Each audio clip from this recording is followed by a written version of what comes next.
ઘરનું બધું અનાજ અલગ થઈ ગયું છે. શું વાત કરી રહ્યા છો? એવી જ પરિસ્થિતિ મારા ઘરે પણ સર્જાઈ છે. મારા ઘરનું હંધુય અનાજ અલોપ થઈ ગયું છે. શું કહો છો? હા, એ વાત કરવા તો હું તમારે ત્યાં આવી રહ્યો હતો.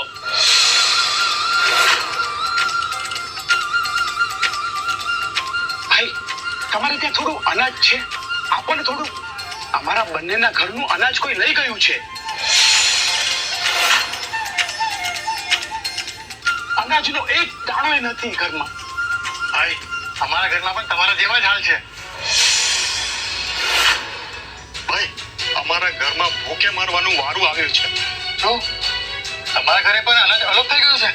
હા, આપણે હંધાય એક જ નાવડીમાં સવાર છીએ ભાઈ. તમારે હા, હે મહાદેવ, આ બધું શું થવા બેઠું છે? આ અચાનક બધાના ઘરેથી અનાજ અલગ કેમ થઈ જાય છે? એ જ તો સમજાઈ નથી રહ્યું. આખા ગામમાં બધા ત્યાંથી અનાજ ગાયબ થઈ રહ્યું છે. તપાસ કરવી પડશે. એ ભાઈ, તારા ઘરે અનાજ અલગ થઈ ગયું છે? ના ભાઈ.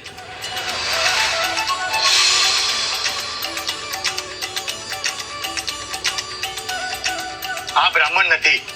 એનો અર્થ એ થયો કે ફક્ત બ્રાહ્મણના ઘરેથી અનાજ અલગ થાય છે. આપણે તપાસ કરવી જોઈએ કે બીજા બ્રાહ્મણના ઘરેથી અનાજ અલગ થાય છે કે નહીં. હા, ચાલો ચાલો ચાલો ચાલો ચાલો.